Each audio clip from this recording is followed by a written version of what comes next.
जिसको लगता है ना कि ऐसे करने से चलेगा, जिंदगी भर ऐसे करते करते मर जाओगे, कुछ नहीं होने वाला।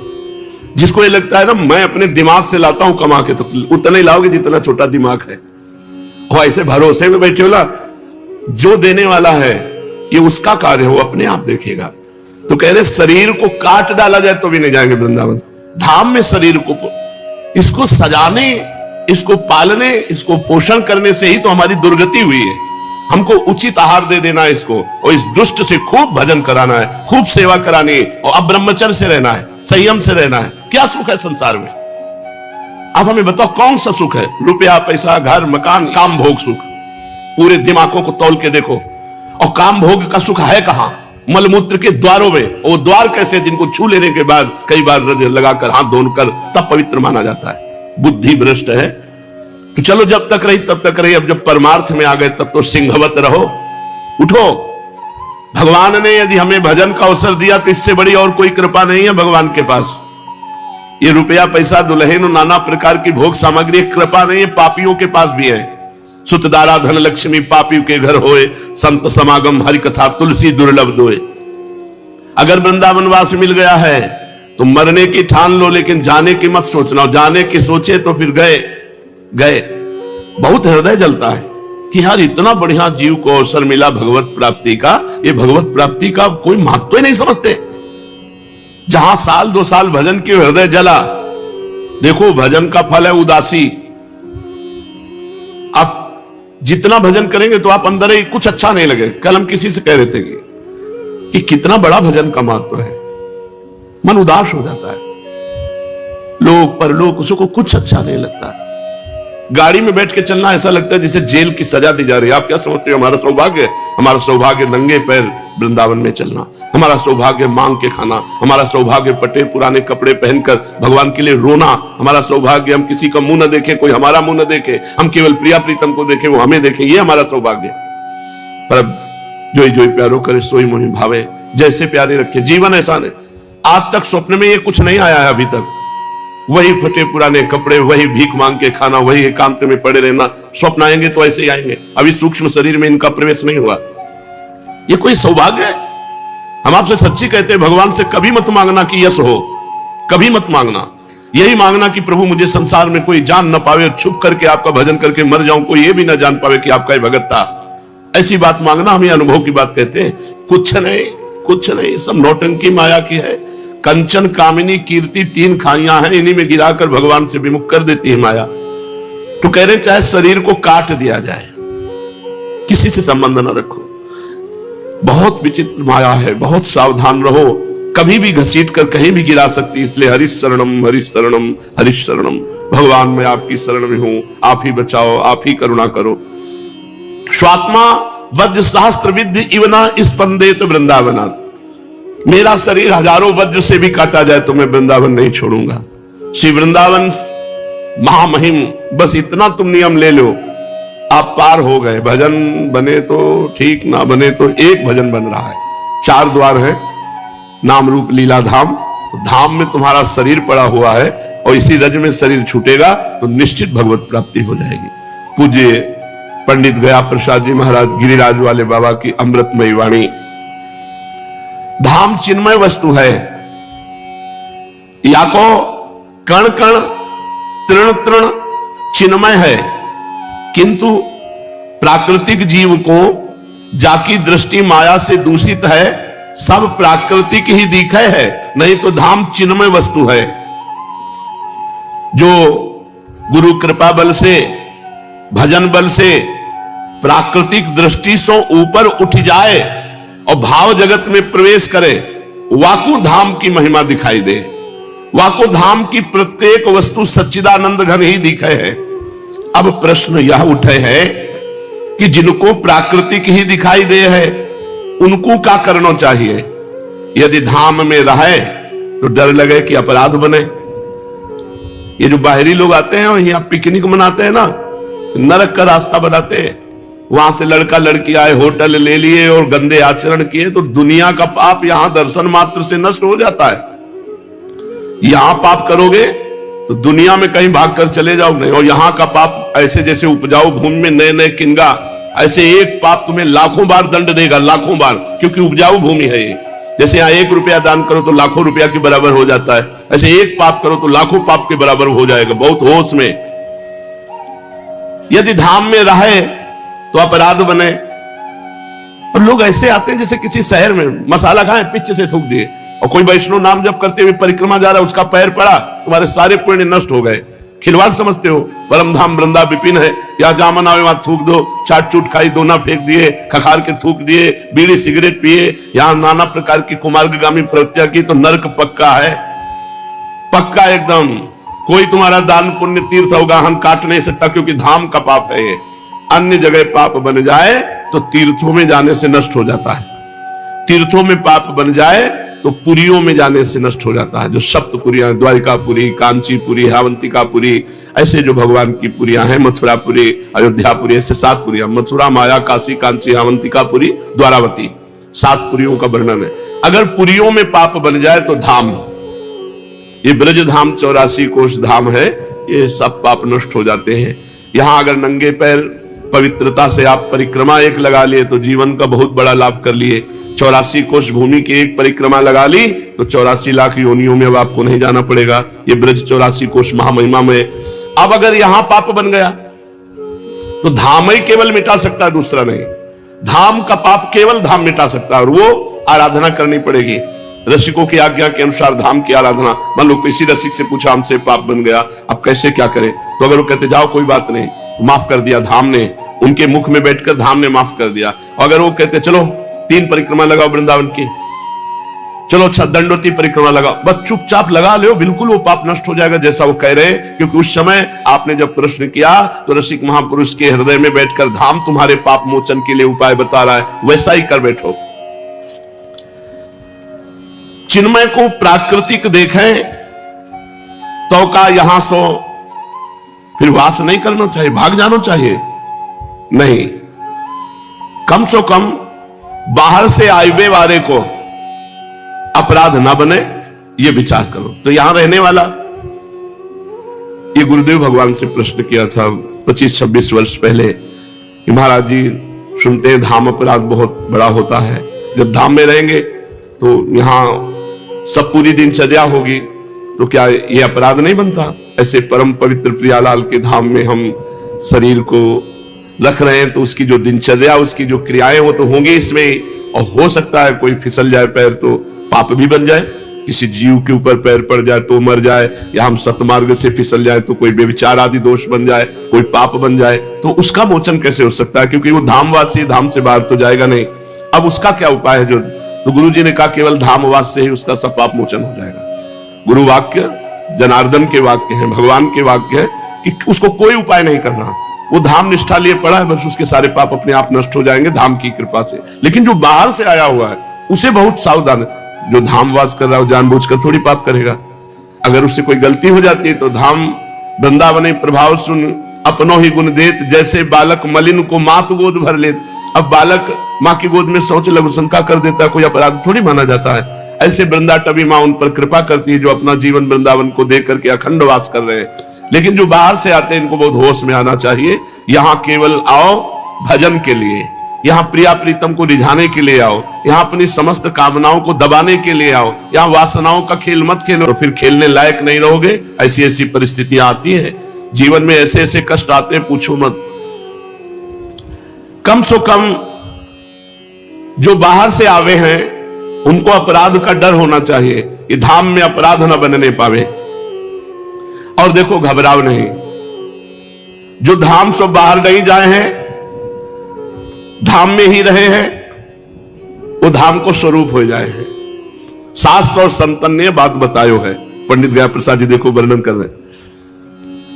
जो धाम से बाहर नहीं जाए हैं, धाम में ही रहे हैं, तो जैसो धाम को स्वरूप वैसो ही उसको स्वरूप हो जाए है, चाहे जितना बड़ा पापी हो। ये शास्त्र और संतन ने बतायो है कि अपने को वैसो नहीं दिखे तो याके ताई प्रिया प्रीतम से प्रार्थना करें कि हे मेरे जीवन धन, मुंह अपने अबोध बालक को अपनो वास्तविक स्वरूप दिखाओ। अन्यथा मोसो प्रतिक्षण धाम में रहते भय अपराधी बनत रहेंगे, और मैं आपकी गोद में रहते भय हूं आप सो जन्म जन्म को भटक जाऊंगो। हे मेरे प्राणाधार मोह को अपनाई ले, या प्रकार सो रोए रोए के अपने प्रिया प्रीतम को रिझावे में ही लगे रहे। और धाम के जा व्यक्ति और जा वस्तु में दोष दृष्टि हो जाए, तुरंत तत्क्षण वा वस्तु वा व्यक्ति सो नम्र हो के वाकी चरण वंदना करके तुरंत अपराध मोचन करवावे। ऐसो करवे सो कालांतर में जो धाम को स्वरूप है वही आपको स्वरूप। धाम को स्वरूप क्या है? प्रेम। तो आपको स्वरूप क्या है? प्रेम। आप प्रेम स्वरूप हो जाएंगे। फिर जो मस्ती आवेगी, जो परमानंद की बाढ़ आवेगी, जो प्रेम को स्वाद आवेगा, फिर अपराध नहीं बनेगा। सूखे हृदय से अपराध बनते हैं। तो अपनी दोष दृष्टि को संभालो, धाम के काहू व्यक्ति वस्तु पर दोष दर्शन ना होए। या प्रकार साधक को जो ऐसे संभाल के रहे हैं तो अंत में धाम की प्राप्ति हो जाए। बस एक खास बात समझ लो, यहां किसी से मतलब ना रखे। सत्संग सुना, गर्दन झुकाई चले गए। अपनी दिनचर्या की, अपने काम से काम मतलब, कोई व्यवहार ना हो और कोई बैठ के परपंच करने वाला दोस्त ना हो, बहुत बढ़िया जीवन कटेगा। ये जीवन भर सावधानी रखी गई है गुरु कृपा से। पूज्यपाद सिउड़िया बाबा जीवन के आदर्श रहे संन्यास ब्रह्मचर्य से, तो एक भी दोस्त नहीं है।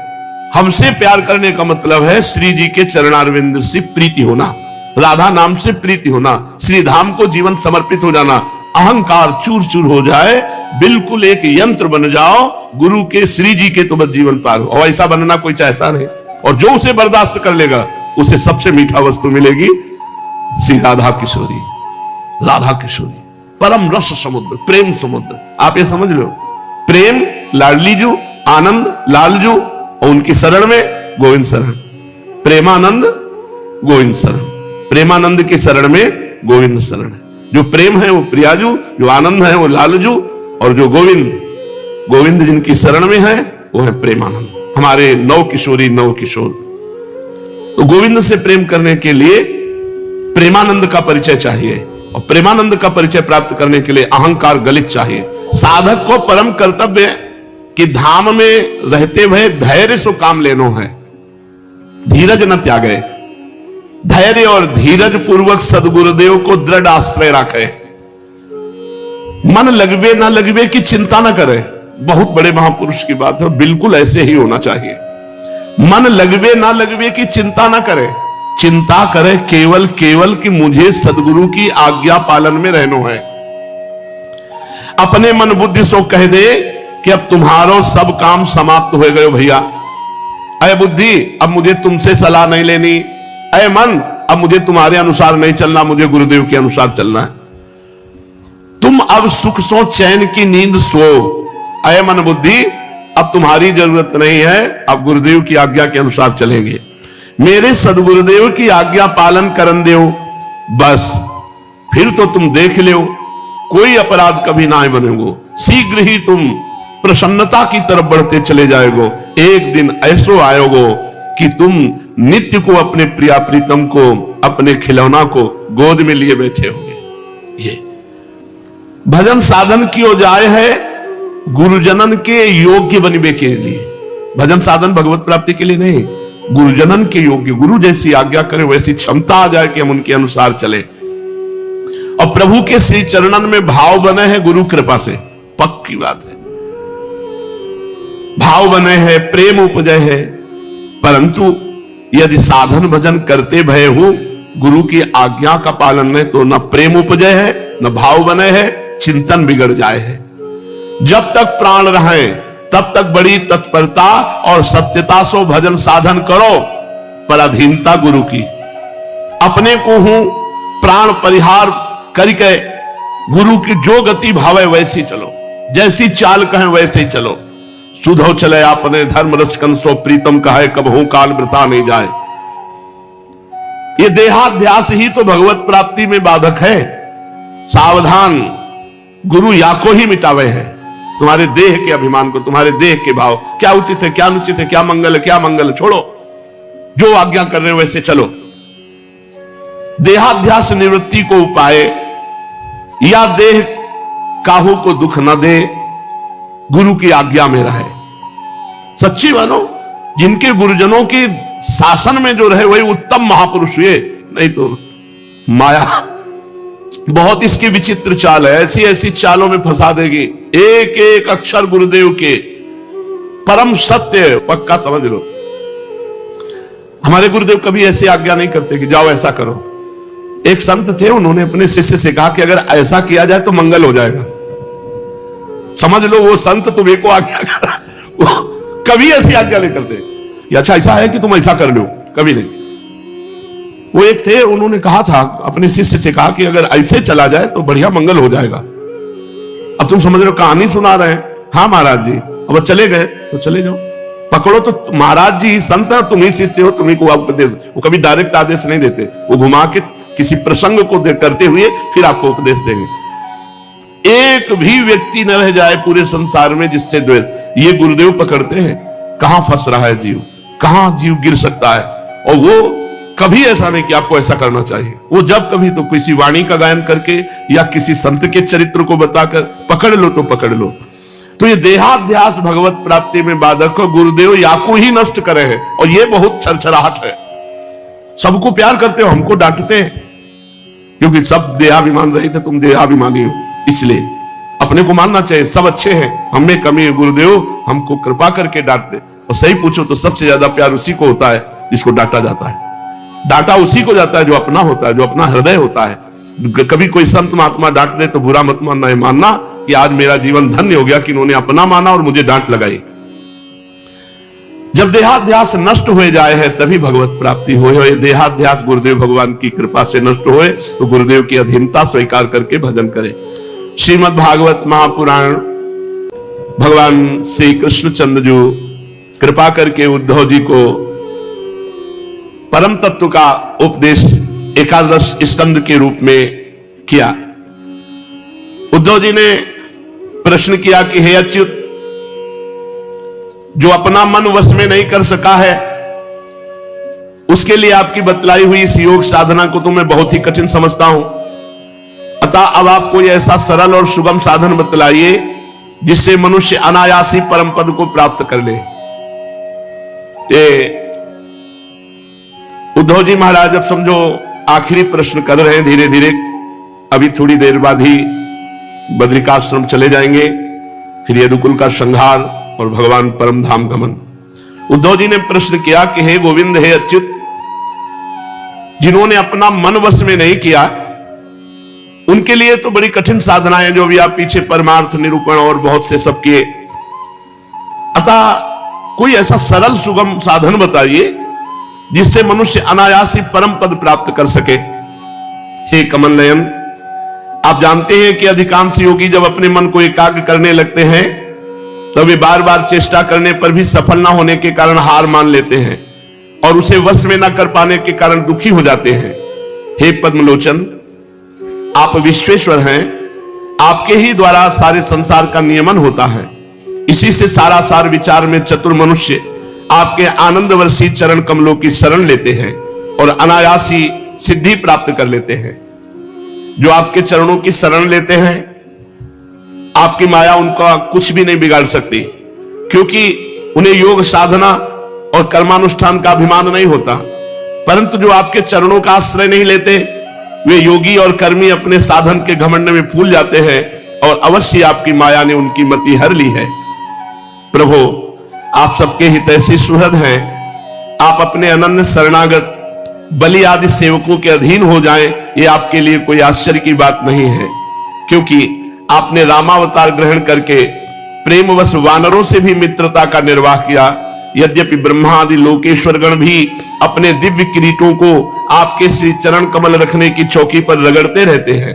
प्रभु, आप सबके प्रीतम स्वामी और आत्मा हैं। आप अपने अनन्य शरणागतों को सब कुछ दे देते हैं। आपने बलि, प्रहलाद आदि अपने भक्तों को जो कुछ दिया है उसे जानकर ऐसा कौन पुरुष होगा जो आपको छोड़ देगा। ये बात किसी प्रकार बुद्धि में ही नहीं आती कि भला कोई विचारवान विस्मृति के गर्त में डालने वाले तुच्छ विषयों में ही फंसा रखने वाले भोगों को आपसे क्यों चाहेगा। हम लोग आपके चरण कमलों की रज के उपासक हैं, हमारे लिए दुर्लभ ही क्या है। हे भगवान, आप समस्त प्राणियों के अंतःकरण में अंतर्यामी रूप से